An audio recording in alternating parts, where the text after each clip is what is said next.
এই মুহূর্তে সবচাইতে বড় খবর, পঞ্চায়েত নির্বাচনকে কেন্দ্র করে উত্তপ্ত ধনপুর। এদিন ভোট গ্রহণ পর্ব শুরু হওয়ার কিছুক্ষণ পর শাসক দলীয় প্রার্থীর উপর আক্রমণ সংগঠিত করার অভিযোগ উঠল সিপিআইএম এবং নির্দল প্রার্থীদের বিরুদ্ধে।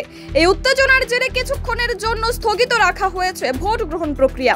আপনাদেরকে আরো একবার জানিয়ে রাখবো, আজ ত্রিস্তর পঞ্চায়েত নির্বাচন এবং এই পঞ্চায়েত নির্বাচনকে কেন্দ্র করে কিন্তু উত্তপ্ত ধনপুর। ইতিমধ্যেই কিন্তু আমাদের কাছে যে আপডেট, যে ভোট গ্রহণ পর্ব শুরু হওয়ার কিছুক্ষণ পর শাসক দলীয় প্রার্থীর উপর আক্রমণ সংগঠিত করার অভিযোগ উঠল সিপিআইএম এবং নির্দল প্রার্থীদের বিরুদ্ধে।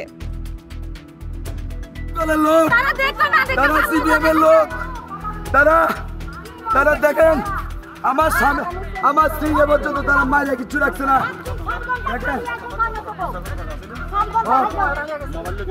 এই দেখেন তারা সবাই দলবদ্ধ হয়ে দাঁড়িয়ে আছে। এই দেখেন কৃষ্ণদন দেবনাথ, ওরা সবাই মিলে আমার দাদা এবং বাবার উপর অত্যাচার করেছে। এই দেখেন আমার দাদার এই দেখেন অবস্থা করেছে। এই দেখেন ভোট কেন্দ্র অব্দি বন্ধ করে দিয়েছে। সিআরপিএফ কিছু করতে পারছে না। ওরা এমন একটা দুর্নীতিবাজ রাজনীতি শুরু করেছে, ওদের উপর এখন কেউ কথা বলতে পারছে না, এমনকি সিআরপিএফও পাচ্ছে না।